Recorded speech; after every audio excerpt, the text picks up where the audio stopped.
Welcome everyone to our Laserfiche webinar titled Setting Up DocuSign for Laserfiche. Thanks for your attendance, and we'll get started here in just a moment. All right, there we go. Got our screen sharing all set up, and we are ready for our demo of setting up DocuSign for Laserfiche. Thanks again for your patience, and hopefully you can all hear me. If you have any questions during the session, there is a chat window, and you can post that to either the entire audience or just to our events organizers and or panelists. Or send a question to staff. You get your choice. So feel free to send those questions in as we go through. Looking forward to getting through several steps here and take you through how we set up our DocuSign integration. We love DocuSign, the way it automates the ability to sign documents digitally and get them sent out to those who are going to review and sign those documents, get them back into Laserfiche so that we can keep track of them and make sure that everything is running wonderfully for those processes that really do need all those signed documents. There's many different scenarios that could be requiring a signed document. In our demonstration here today, we've got some new hire onboarding documents to take care of. And there's several different ways to approach the sending of those or signing of those documents. We have built here at CDI a integration.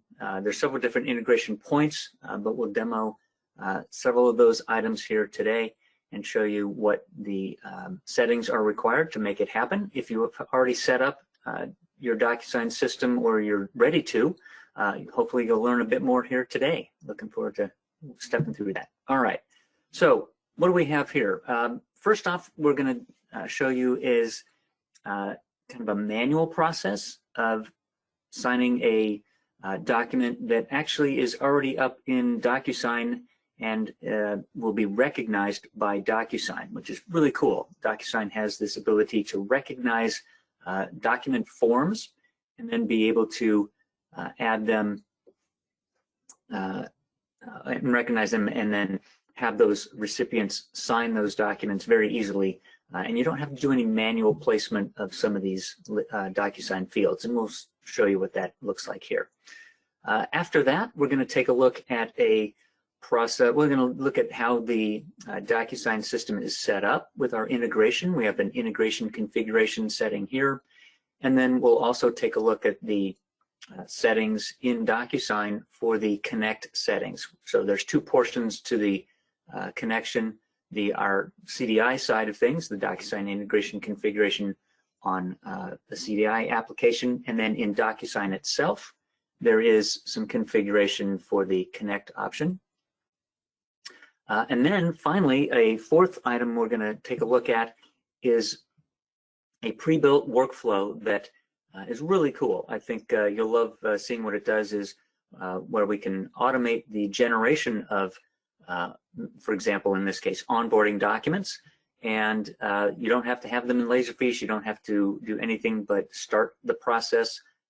It's basically a workflow, and it's very easy to use for the end users, and we'll take a look at that as well. So there's 4 items we'll take a look at here today. So if you, in order to get things to work like I'm going to demo here in my first item, what I'll do is I'll set a document up and get it ready for signing. But in order to do that, one has to set up the listener configuration. So why don't we go ahead and take a look at that.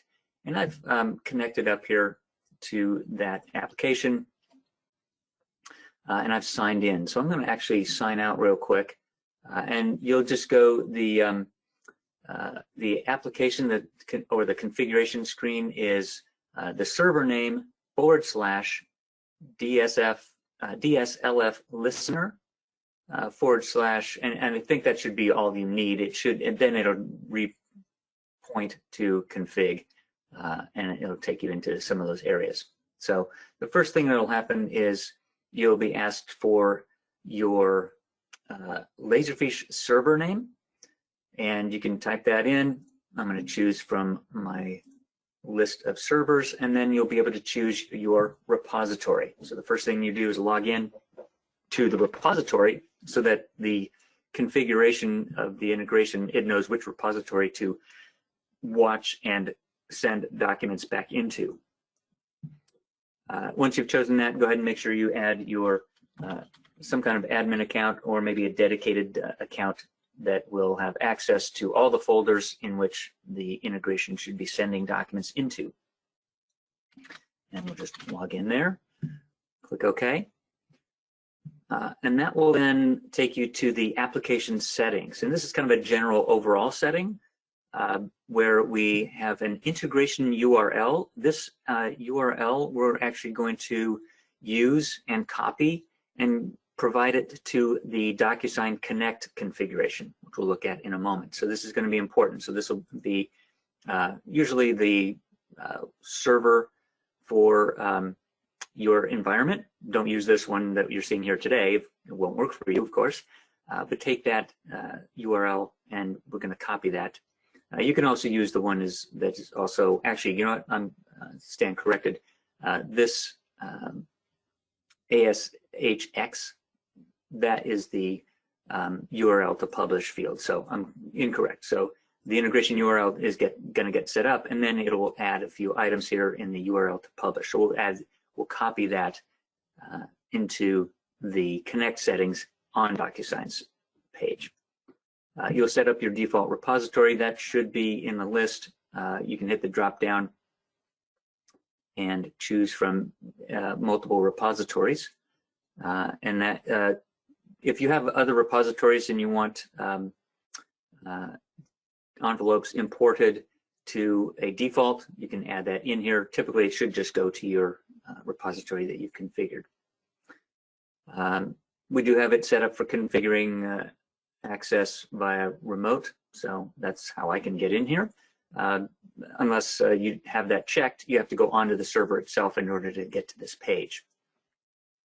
All right, and there's some logging levels as well and a location for those log files. Then we have a second item up here, our send settings, and I'll just go ahead and make sure I set and log into that one as well. It just makes sure that it is checking the repository and providing the ability to browse for folders, checks for templates and fields, and make sure that any of those values are used. So for example, we have some information that's going to be passed to DocuSign. We've got our recipient fields, maybe a recipient name, their email address, a role. We can even set up a default role. And there's a drop down, and that'll allow you to pick from your repository's fields. So you'll have configured DocuSign specific fields for the purposes of being used to take that data and communicate that to the DocuSign signing process. Okay, so just choose the correct fields. There's usually, recipient name and email. That's very common, and also a role if you're, and if you might have multiple roles set up. And of course, I'll show you what that looks like. But you might have selected a field in which different roles are set. Okay, so again, these are just these drop downs here will allow you to select from a field that you've provided that will have that information in it. All right, so it's dynamic. Depending on which document you're sending, it could be different for that particular instance. Envelope fields, meaning the information that's going to be used when you are sending the envelopes to be signed. We have a field from the template, from the system called subject. You can do email bodies as well. I don't have a field for that, so if you want to do that, you can do that. But you can leave them blank, or you can do that as you are sending the document from DocuSign. Really easy to do. So I'm going to leave that blank, and then the envelope ID. We definitely want to have a field for the envelope ID. This will help us and help the integration and allow you to see which envelope was sent, and keep it all organized and collected together. Once you've set those settings, make sure you hit the Save button, and then you can proceed to the next setting. All right, and that is the import settings. So when the document is coming back, and give it a moment, we've got our DocuSign Connect settings, and that's going to be a unique number on there. You'll get that, and you'll set that up in the Connect settings, which we'll get to in just a moment. It does need your Laserfiche credentials because we need to be able to browse for the path for that particular default path for the documents. If they don't get to their original location, we want to put them in a default folder. If that folder doesn't exist anymore, we want to make sure that the integration can pass the document back into the repository, even if the original folder where that document came from doesn't still exist. However, there is a checkbox there, import to original document path if available, which in my case it will be, but you never know, and hopefully it is always that way, but there is your default setting as well. Make sure you set a volume as well. Versioning can be either link groups or version control. I'm going to leave it at link groups. And then we can map information that's being updated live on the DocuSign site as a recipient is signing the document or is making changes, or maybe even just viewed the document. The information can be updated. For example, we have sent date, completed date, and we can add other fields as well. View date. In fact, all those dates, if we look at the drop down over here, this is the list of the available DocuSign information that we can capture, including, well, of course, the envelope ID, envelope status, subject, created date, delivered date, completed date. Anything we want to pass back, we can capture off of the DocuSign site. So not, a whole ton of fields, but enough to be very important to see what's going on. The status, I love that one. That one is very handy to see what's going on. And that'll get updated live. All right, once you've set those tokens, you can hit that Save button as well. And that is the configuration on the DocuSign integration listener component. Okay, so once you've got that set up, that should then allow you to go to your repository. And I've got my repository here, and I've got a document. I'm going to clear out the info here. Just go there, and we'll reset some properties on that document. And I've got some default settings for my emails for recipient. Now, this email address would probably be variable depending on who you're sending the document to for signing.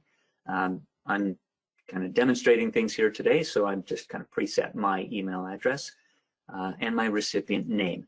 You could have this automated as part of a workflow for that particular individual's documents. But as we can see here, that's just two pieces of information. We don't have any status or ID or anything else. I have added a subject line in the subject field so that that gets passed to DocuSign onto the envelope. And then we can see how that looks as soon as I send it. Okay, so we'll leave the metadata there. We'll highlight the document. And when you've added the integration to your Windows client or your web client, you will have a button. You'll typically have a send to DocuSign. That'll be your production environment. I do have a demonstration sandbox that I use, so I'm going to press that button. But normally you would just have your icon for sending to DocuSign. Now you can use the send to DocuSign demo for testing, and then configure everything for a different account using your production environment. So I'll highlight the document, hit the demo button. That will then typically bring up a, if I'm not logged in, it will ask me to log in with my DocuSign account. It then prepares that document, uploads it to DocuSign, and then we'll add, we had a W4 form, and that one then will have a match. So it says, oh great, here's that document, it uploads it, and you can preset it, although I haven't done that here. You can preset it to fill in your fields, like, and this is for the recipient, as we can see here. So it automatically set up the recipient, and we just have to put in the fields that we want to be signed or filled in. So I'm going to add the signature field, date signed date. This is a manual process. This can be automated, so the template here could already have these fields already ready to go for any recipient that you might have set up. In my case, I don't have that set up, but it does allow for a certain amount of automation there. So that's pretty cool. And if there's other pages, you might scroll down and add additional fields in here for that recipient. If you had additional recipients, for example, if I added another one, you could set manually, you can click in here and click add recipient, and maybe we'll do another different person here, and then hit done. Once you've added that recipient, you might notice now you have in that drop down up there in the top left, you have another recipient, and you can maybe have this document signed by 2 different people. And notice the colors are slightly different for those signatures, so different signature colors for the different recipients. Now, do I really want to do this? No. We'll go back and leave that off. Let me take that recipient off of here. We'll delete that, and we'll just send it to one person. Okay. So and you can even see what it looks like for the recipient. Just hit that button up in the top right corner for preview. That'll show what the document will look like when they click on the link. It'll have this little start button. It'll take them to the signature field. It'll have the sign button. It'll actually go back. They can sign it, and that'll then ask them to sign their name. They'll type their name in. We'll do that in a moment here, and we'll do that. So let me close that preview. So at this point, if you have your field set up, whether they were automated or you did this manually, one can then go click on the send button. We'll ignore that for the moment. And the recipient will get an email. In this case, I sent this DocuSign document to myself. So I'll double click on it, and here we go. Here's our email that came in, and the sender, well, it came to me, even though it says the recipient's different, ignore that. And they'll get a link here. They just click review document, okay? So that end user, or the person who's going to sign, they'll just click on the link, and it takes them up to the page. They'll hit continue, and they'll be able to see that there's that document that they were asked to sign. They'll hit the start button, takes you to the sign area. They'll just hit sign, and they'll typically, you'll type in, their signature. That'll put in some information. They can draw their name. You can change your initials. You can change the style of your signature. That's kind of fun. And then you can hit the adopt and sign. So you'll have added a signature, and then you can do that. So we'll do that here. Get signed in there. Notice the date already got automatically filled in the date field. If there's anything else, you can click next. You can also just hit the finish button up there at the top right to complete the signature process. We'll go ahead and do that.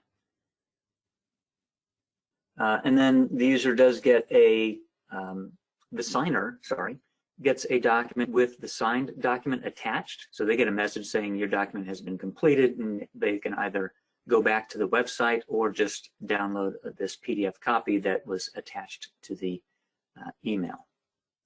Pretty simple for the end user. Let's go look at the document. So the original sent document has some metadata.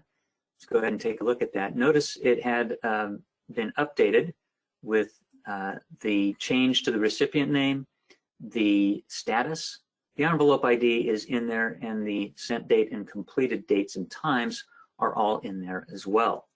Now that's the original.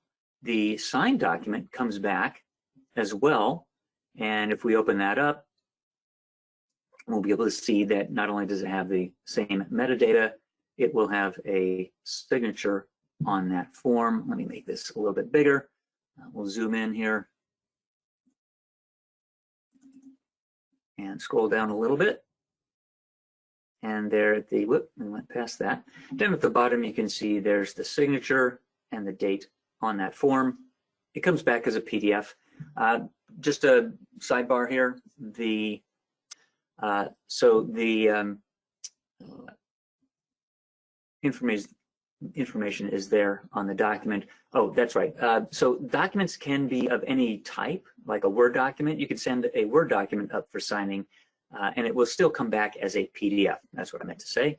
And it come back in the same file name, but might be a different format. So if you had a Word document in here that you were sending off for signature, it would go up to DocuSign, be converted to a signable format, usually PDF, and then comes back down as a PDF version. And you can't change anything on that PDF or anything, but that's the process. Once you've set up the configuration, your buttons are set up, and you just highlight your document and continue on. And the document will come back to Laserfiche from its original folder back to the original folder. All right, good stuff. That's the manual kind of way, if you want to think of it. There is automation that we can add. We have, CDI has built DocuSign workflow, custom workflow activities that we can use within Laserfiche workflow to enhance a DocuSigning process. Let's go take a look at something else here. Let's go look into our DocuSign settings.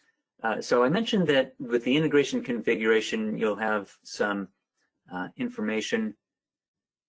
And let's go to, you've got your connect settings, right? So you've got this URL that you might want to copy.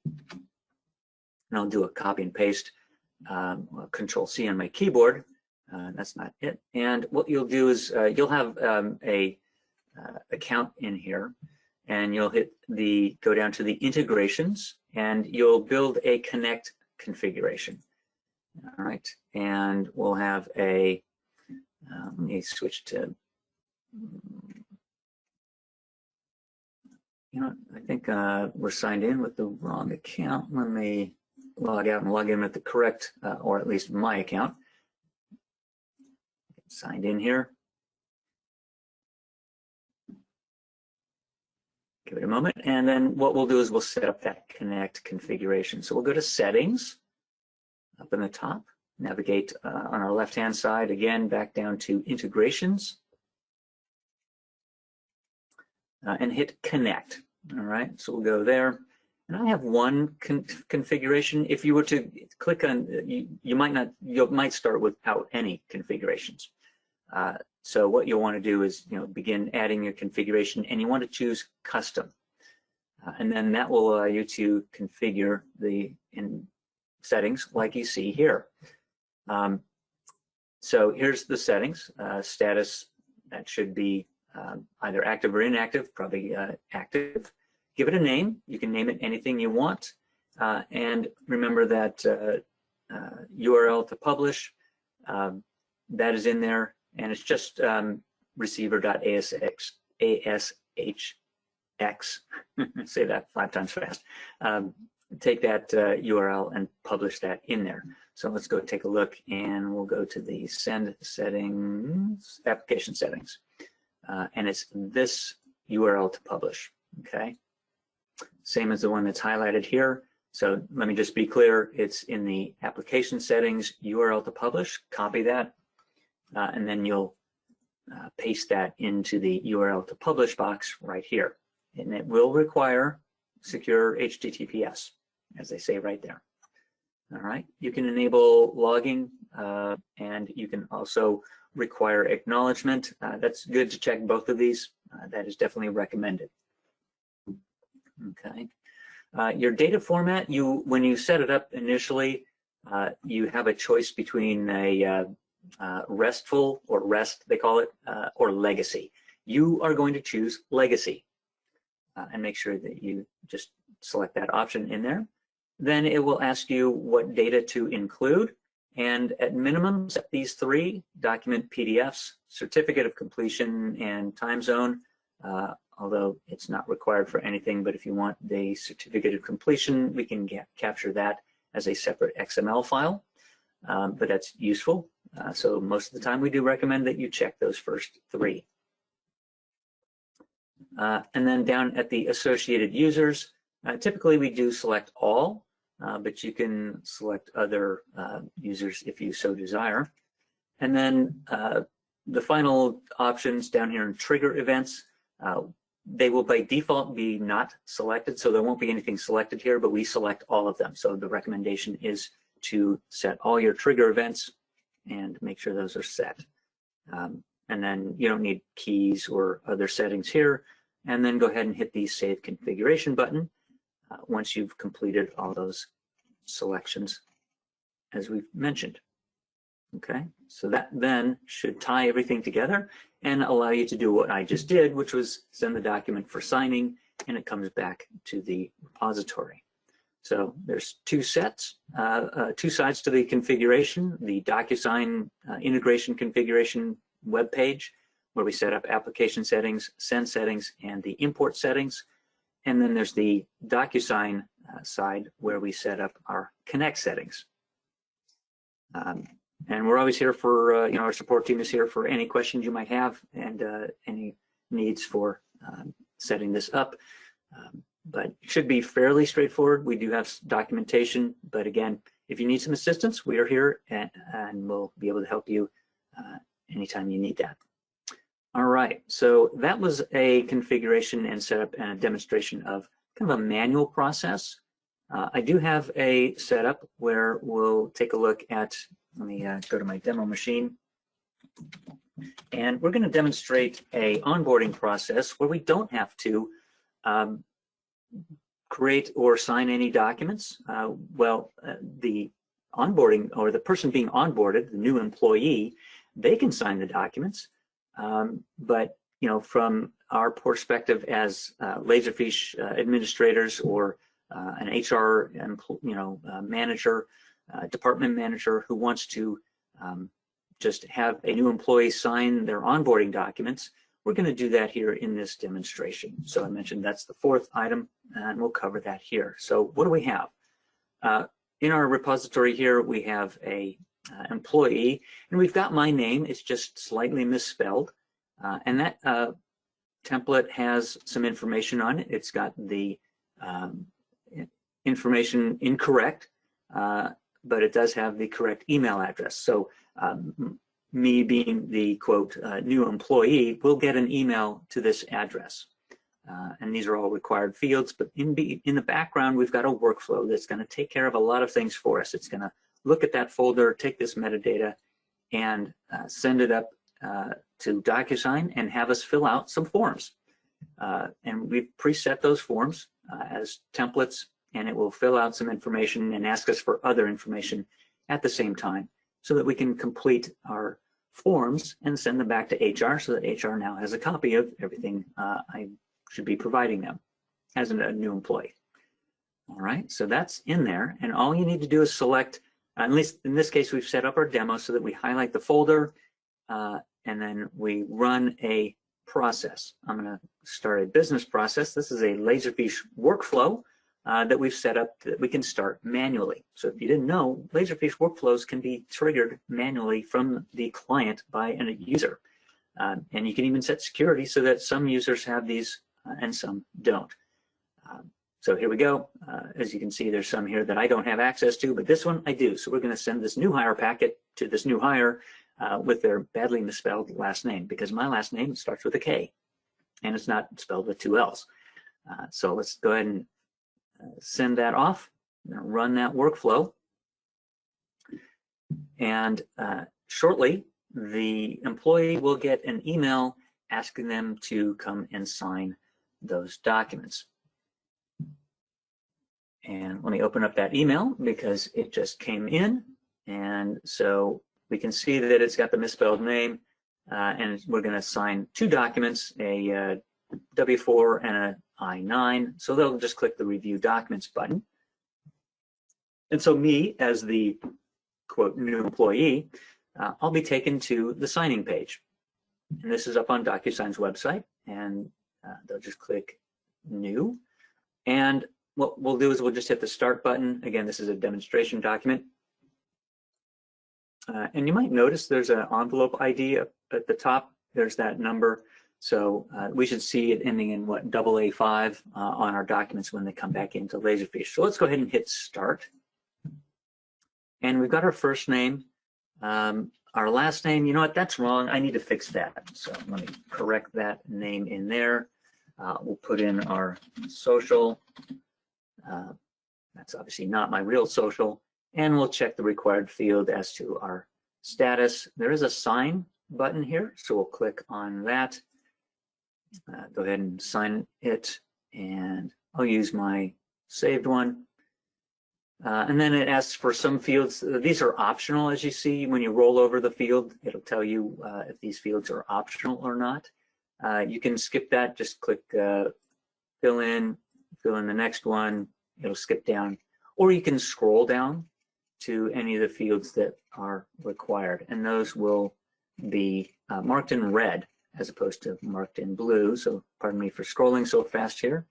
Here we go. Here's our I-9. And let's fix that as well. And put in our initial. And we'll also put in our social.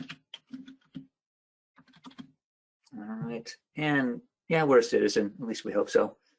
And then go ahead and sign our name in there. Now notice you already signed it once, so it'll just re-sign it using the one you picked previously. How convenient is that? At this point, nothing else is needed for signing. You could scroll through it and double check, but you see the next button. And if you press next, it just kind of goes in there. I've already selected my options, and then I can hit finish. So we'll go ahead and hit finish. And at this point, that I'm not going to log in. It's going to ask you to, you know, if you had an account, you might want to log in and view a copy of your signed documents. And so it's just going to use your email and ask you to do that. I don't know if it actually has a password that it asked you, but I have one in there that I could sign in with. But if you're a new user, you may not even want to bother. It's up to you. And then the signer will also get an email telling them that they have signed those documents. And just like we saw previously, there's those 2 attachments. And you can also click on the View Completed link, and that'll take you to the documents. And you can go look and say, oh, yeah, that looks right. So you can see all that info either on the DocuSign website with that link, which is a very unique link. Or you can also get you are emailed a copy of those files as well. So just double check and make sure I signed it right. Yeah, got the right name, not the right social, but I'm not going to type my real social in there. And then at that point, you can just close it out or close the website, and you can do that. Now, what's happening in the background is the workflow and the listener for our integration are gathering those documents, and they will download those back into the location that we had been using previously. So if I switch back over, it should go in here. And so notice in my employee files list, I actually have a folder. The old misnamed folder has been renamed. And if we go into our new hire paperwork, we can see that those 2 forms, the I-9 and the W-4, were downloaded with that employee's name.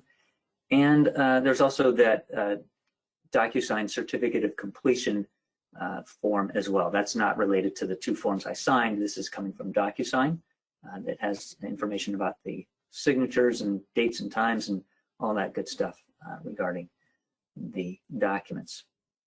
And at that point, your steps are done. You now have signed documents, and then you can proceed with, onboarding the rest of your employees or new employees and whatever HR is doing. So very straightforward and easy to use.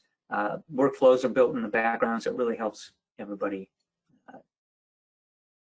do their job much more efficiently and getting documents signed in without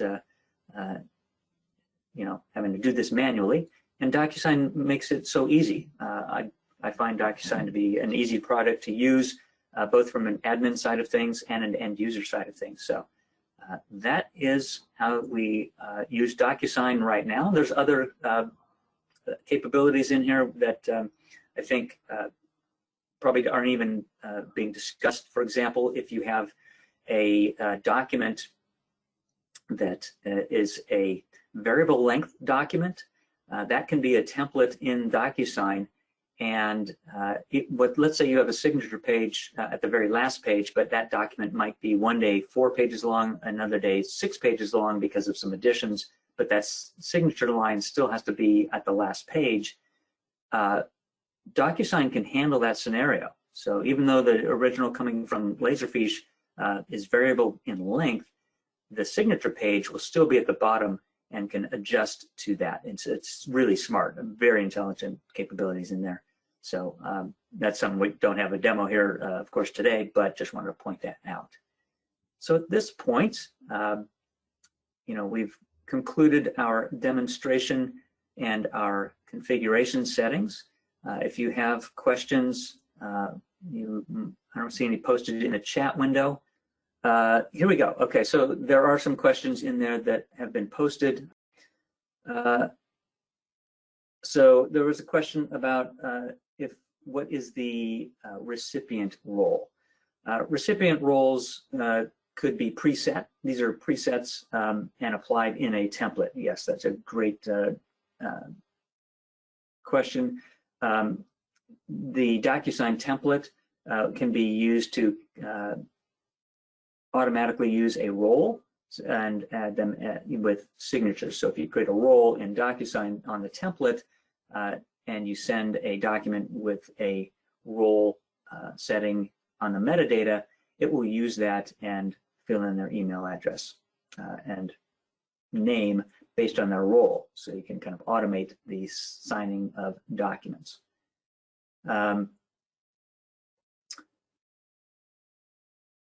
Next question is the creation of custom buttons sending from web access. Well, the beauty of the installation of the DocuSign integration in the web client is it automatically adds the DocuSign buttons in there. You don't have to do it yourself, which is a little bit different than the Windows client where you do have to manually create those custom buttons if you want them. The web client or web access web client installation does create the buttons for you. All right, another question is, is the PDF that was in the email a DocuSign setting or something you did via Laserfiche? Actually, when the document, anytime you sign a document in DocuSign and you're obviously the signer, it will send you a copy of the signed documents as PDFs. So I didn't have to do anything, it just happened automatically. So the initial file was a PDF, yes, could have been something different.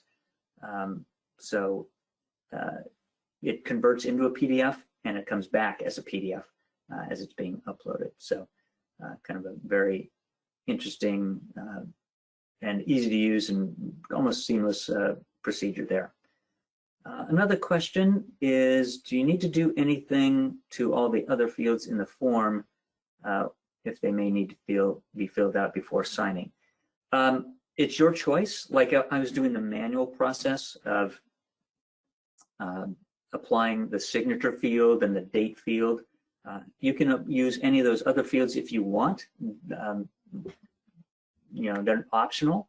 So as you use DocuSign, it's not necessarily required that all those fields are used, but you can do that. All right. Hopefully that answers your question, Jeff. Question for Justin: is the metadata fields captured from DocuSign editable? If you have the fields available in Laserfiche already and you want to do that, I guess it depends. If they're on the Laserfiche side, if they're already there, yes. If you're looking at a PDF with a signed document that comes back into Laserfiche, it's not a editable PDF.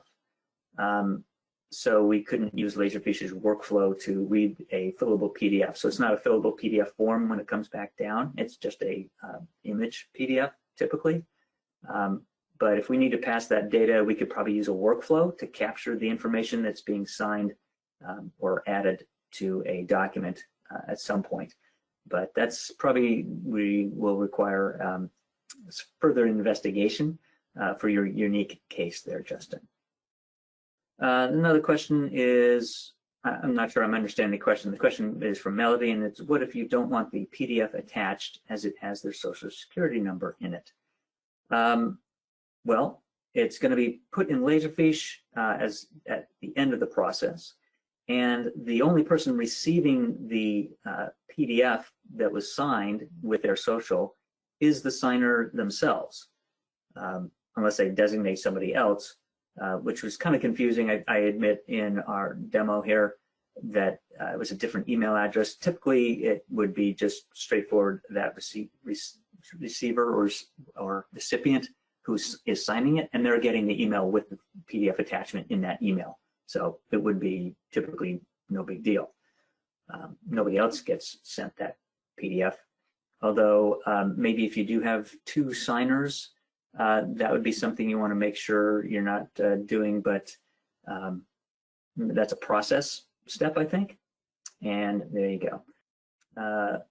Oh, great question, Stephen. What's the limitations or differences between on-premise and cloud integrations?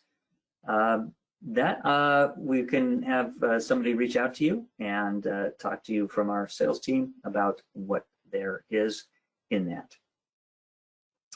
And we certainly can get something set up in your demo environment if you have one to give it a little test. It sometimes does require some licenses from the DocuSign side of things. If you have DocuSign envelope packages and a license, at least one seat license, then you should be able to test that.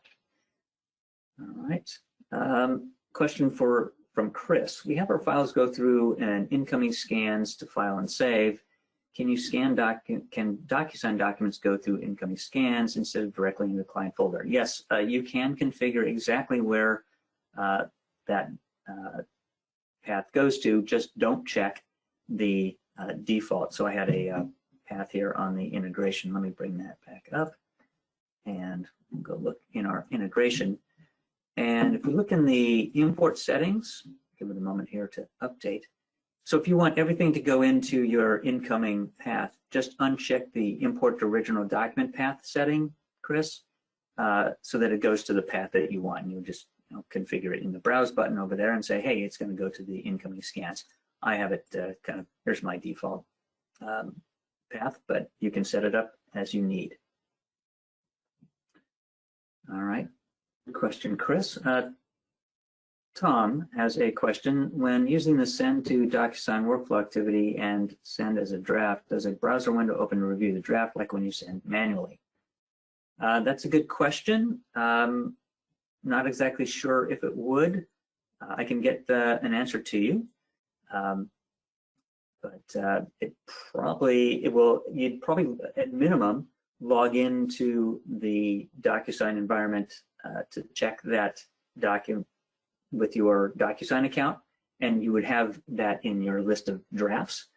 So you can view them on DocuSign logging in as your with your seat license and your account that you use to send documents. So it probably is there. I don't know if it automatically opens up a browser, but you certainly could log in and view them in your list of drafts. All right, another question from Melody. We get public records requests for emails, and we would have to worry about not including those emails if we're sending it via city email address. Okay, so maybe some of that automation will be foregone. It just depends on, probably need some further investigation of that, I'm sure, on that. So then another final question here, will the solution you demoed work for an on-premise Laserfiche solution? Well, in fact, it is. We are all on-premise here at CDI, and that is how we demoed it. We could host it on-premise. You know, the application, this DocuSign integration configuration, that can be, you know, on any hosted server. It's this integration is not something we can install on the Laserfiche cloud solution, but if we are hosting your system or you're hosted on somebody else's hosting and platform, it's almost like on-premise. So yes, we can do that. Probably takes some port configuration and IT staff involvement, but that is certainly possible. Or do it on-premise as well. So hosted is typical, but not Laserfiche cloud. So there you go. But those are some great questions. And hopefully I answered your questions there. Thanks again for your attendance. And we'll just wrap it up here right now. And I'll pause the recording button. Have a great paperless day from all of us here at CDI. And thank you again for your attendance.